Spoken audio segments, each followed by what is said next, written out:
Let's celebrate all the two speakers. Let's celebrate the organizers. I mean celebrate.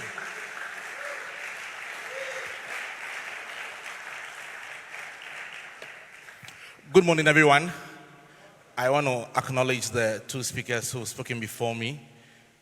Those were very good presentations. I think that you formed a very important foundation for what I'm going to do and close today's summit with. The wall of my house is one that is designed more for aesthetics than for security. So it's one of those walls that when you are inside the house, you can see outside. You know those walls that they build and they create a certain space in it and then they fix in metals. It is more to beautify the house than to prevent thieves from entering. One morning, I was in the porch, exercising, doing my squats, struggling with my squats, when I saw a small girl come out of the gate of the house opposite ours. She could be between the ages of 3 and 5. She was jumping, moving around, excited, all bubbly, and I was watching her. And I was saying to myself, Charlie, childhood is bliss. As she's jumping and moving around, she doesn't know whether there's food at home that day or not. She doesn't know whether there'll be money to pay her school fees that term or not. She's just having fun. Even though she was a child, you could see that she was a thing of beauty. Very beautiful young girl. And I said to myself, today she's a young child. In a few years' time, she'll become a big woman. Right after I said that, then a thought hit me. If my brain was a small girl some years ago, is this now a big woman? If my mind was a small child's mind some years ago, is it now a big man's mind? Has my brain grown? Has my mind improved? Am I able to do more sophisticated thinking now than I could do some years ago? For many of us, we are obsessed with our bodies. And we focus more on physical growth, which is good. Because if you're going to do exploits in life, you need to grow your body. You need to be fit. You need to be strong. Some of us are obsessed with our spiritual lives. So we invest a lot in spirituality. We go to church, we pray, we read our Bible, which is good. It's foundational to life. But then, has your mind grown? Has your mind grown? If your mind was the mind of a child, do you now have the mind of an adult? How much growth has your knowledge base experienced? How many skills have you acquired? Ladies and gentlemen, this morning I want to share with you a few thoughts I've titled The Roadmap for the New African. The Roadmap for the New African. You know, when we talk about the problems of Africa, there's a popular answer that comes up. Who can tell me? When we talk about the problems of Africa, there's a popular answer that comes up. Who can tell me? I want to hear you. Poverty. Okay. Did I hear something like leaders? Somebody said leadership. Who can say another one? Corruption. Perhaps the most popular answer to the question, what is Africa's problem, is the subject of leadership. When we say that the problem of Africa is leadership, what we are also saying is that the problem is with the leaders. The followers are excellent.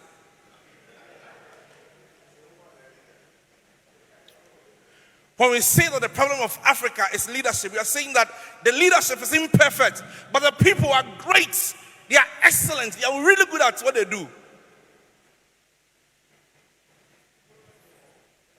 have a simple question for you. If the whole of Africa, if all Africans are like you, and the 10 people closest to you, will Africa develop?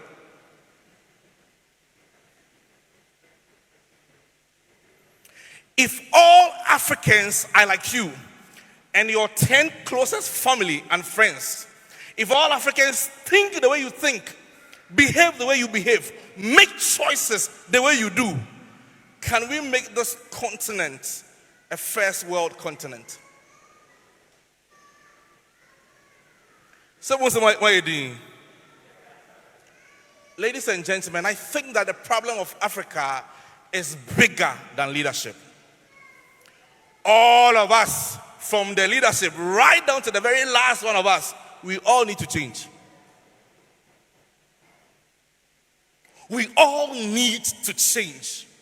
We all need to change our thinking, change our behavior, change our mindset. Listen, I tell my staff this all the time, that look, Africa, what we know, how we behave, how we respond to life, what it can achieve for us is what it has achieved. If we are going to have a different reality, we must start to think differently, talk differently, and behave differently. That's the reality. So, how do we start the process of re-engineering the African? How do we create the roadmap for the new African? I have two ideas. One, change in mindset. Change in mindset. Your mindset is the way your mind is set. Your mindset is the way you think, the way you see the world, your beliefs, your philosophy. If Africa is going to change, it must first begin with a change in mindset. That is one. I'll come back and discuss it. Two, change in mind content. Your mindset is how you think. Your mind content is what is in your mind. They are related. Let's go back to mindset. We cannot divorce the reality of Africa from the thinking of its people. The way our mind is set affects our behavior, affects our approach to life, affects our ambitions, affects the kind of lives we build. 4 mindsets that have held the African back. Mindset number 1, fatalism. They believe in fate. The African believes that God is in control of everything. God is in control of everything. If we are going to prosper, it is God. If we will have peace, it is God. And look, I'm a tongue-talking, Bible-believing Christian. I am not an unbeliever. But really, God did not give you a brain so that he will do everything for you.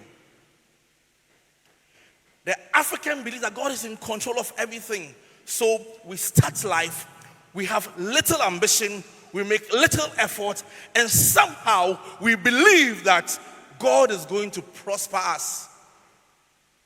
So our religions do not emphasize discipline, hard work, effort, intensity. We emphasize receive it, receive it, receive it. And somehow we believe that we are going to prosper in life by receiving it. We have been receiving for hundreds of years. Where are we? So we believe in miracles. We don't believe in hard work. We have hope. We have no strategy. We have no strategy. But if we have done something over and over and over and over again, and our lives are not changing, we need to begin to see that we must do things differently. So nowadays, me at 31st night, I don't scream plenty. Not that I don't pray, I pray. But I don't scream plenty because I know that the success of the coming year has very little to do with my screaming. and very much to do with my discipline, my effort, my hard work. But we believe that God is in control of everything. So we don't make a lot of effort. We don't push hard. We don't work hard. We don't discipline ourselves. A typical Christian will tell you, that's for me, I don't study. When it's exam time, I'll pray. And I'll go and write the exams. I'll pass. You are lazy. You are lazy.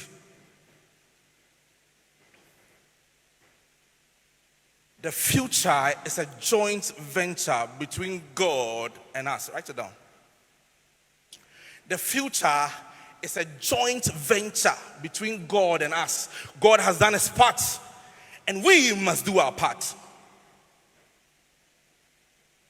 Fatalism is a mindset that holds the African backwards. The second mindset, I think that both the two speakers and one of them has mentioned it. The second mindset that holds the African back is dependency. The African somehow believes that if somebody does not help him, he cannot become successful. The African somehow believes that if somebody does not help me, I can't do well in life. I went to live in a neighborhood and I noticed a young girl, beautiful young girl, and she sells Indomie. And I liked her. And I told her, look, this Indomie business that you have, it can become a major business. Let's start a simple habit of recording your sales and recording your expenses. Let's see how much you receive. Let's see how much you spend. I made her buy an exercise book. Every Sunday evening, she was supposed to come to me for us to go through her sales and her expenses. She came one Sunday. She didn't come again. Then, as my relationship with her evolved, I told her that, Gina, I want to help you.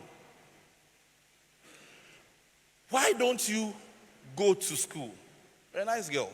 You are past 25. In Ghana, if you are 25 and above, you can do mature entrance and go to university. So go to school. Oh dear, but across city campus, come and make inquiries there. And then let's see the next step. Her response, I have no one to help me. Mrs. Gina, just go and make the inquiries.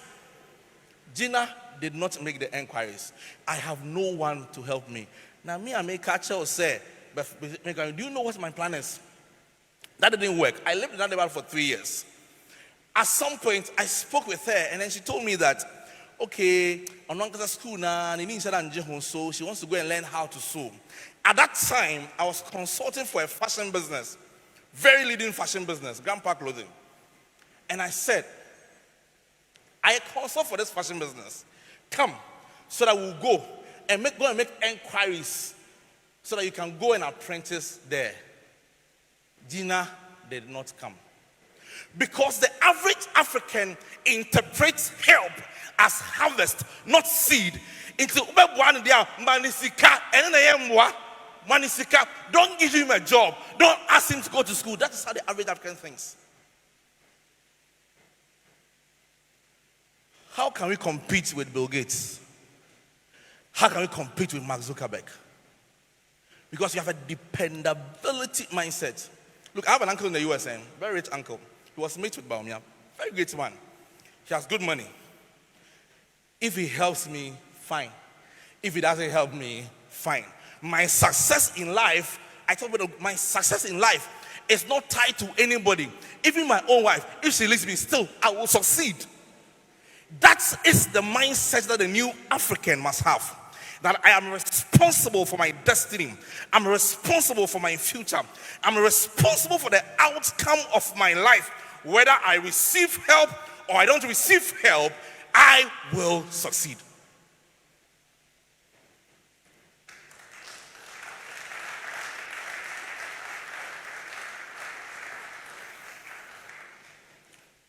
I know all of us have problems. I could tell you my problems too. All of us have disadvantages. All of us have limitations.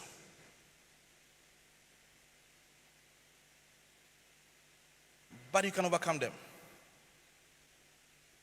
You can overcome them. No matter the limitations that dogs your footsteps, you can overcome them. The third mindset, closely related to the second, is entitlement mindset. We are entitled. We are entitled. So you meet a young person who says that, I want you to mentor me. And somehow they feel that they are entitled to your time. When they call you every day, you must speak. Morning, afternoon, you must speak. We feel entitled. You hire people to work for you. They have not worked a day. They've not produced any results. They've not made any turnarounds in the business. And suddenly, they are talking about how much they think they deserve in the business. It's entitlement. The entitlement mindset is what operates when people feel that those who are rich in society must help them. The great men, the successful men, they must help we the youth. They must help you. We the youth, what contribution did you make to the great man's story? Listen, in life, nobody owes you anything. Nobody owes you anything. Africa, nobody owes us anything. Europe owes us nothing. Asia owes us nothing. If we are going to turn the destiny of our continent around, we have to rise up and tap within our inner self, our abilities, our gift, our talent, our intelligence, our faculty, and stand up and be counted. Nobody owes us anything.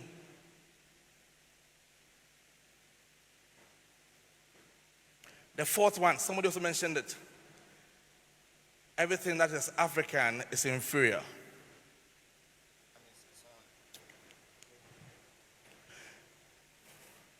When you're around me, there is one thing you cannot say. You cannot say black man, black sense. You can't say that. You cannot say black man. And you know when sometimes people say black man and they don't say anything else, but you know exactly what they mean. I refuse that label. You must refuse any label that creates the impression that the black man is inferior, the black man's mind is substandard. Refuse it. You see, mindset is like a mold. You know, have you ever gone to a construction site where they are constructing blocks with a mold? A mindset is a mold. The outcome of your life cannot be different from the mold in which you operate. So the way I think will shape the outcome of my life. The way I see life will determine how I respond to life. So if you think that you are inferior, you are. As a man thinks in his heart, so is he. Listen, MTN is an African business. If some Africans can build MTN, why can't Group Buabeng become like MTN? Why? Can I come from Ghana and become a global speaker? Yeah! Why not? There is no limit on how far I can go. The color of my skin must not create a barrier for how far I can go in life. But if you think that you are inferior, you are. As a man thinks in his heart, so is he. So, number one, I talked about what? Mindset. What's number two? You are hungry. Mind content. What's number two? Mind content.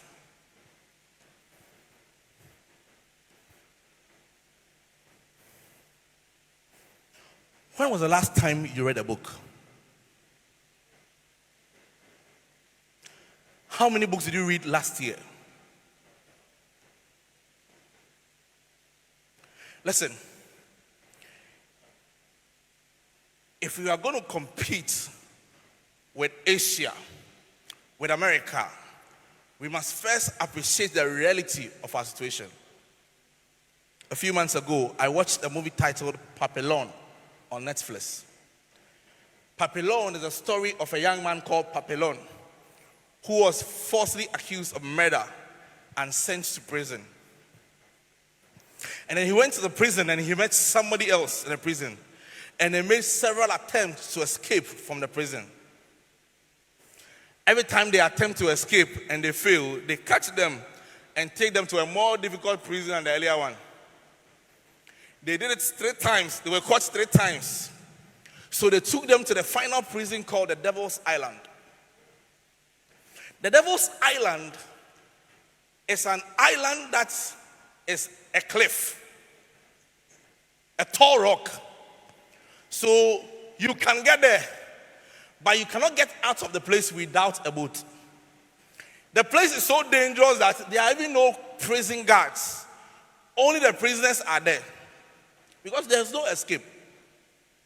So think of the Devil's Island like all of this area is sea of water. And then this is the Devil's Island, the prison, on top of the cliff. So one day, Papillon and his friend, the co-escapee that has not been working, they noticed that the current of the sea around the island, it moves away from the island. So when you throw something into the sea, the thing carries it away. So they got an idea. Let's get coconuts and tie the coconuts together like a raft. Let's throw it in the sea and jump onto the raft. When we jump onto the raft, it will carry us away from the prison to the shore. So they did it. They threw the raft into the sea and it carried them away from the shore. Whilst I was watching the movie, I was saying to myself that this is how some societies, economies, countries are. They have an economy, a society, a system that carries you away in the direction of your dreams, in the direction of your destination. So all you have to do is to jump into the thing and it will carry you towards where you are going. America is like that. Europe is like that. Some parts of Asia are like that. They have a system that carries you away easily towards the direction of your dreams. Africa is not like that. In Africa, whilst you are trying to go to the shore, the current is pushing you back, pushing you back, pushing you back. You start a business, it fails. You go to school, you can't pay school fees. Your parents, they are struggling. The currents rather oppose you rather than propel you. If you are born in this continent, you cannot afford to be passive. You cannot afford to be relaxed. You cannot afford to be down. You have to stand up and fight against the current that are opposing you. You have to stand up and fight against everything that is stopping you from becoming the best that you could be. And that begins with enlightenment, reading, getting books to read. If all you are doing is watching television, you are watching people tell their vision on TV, and your vision is on the back burner. God bless you.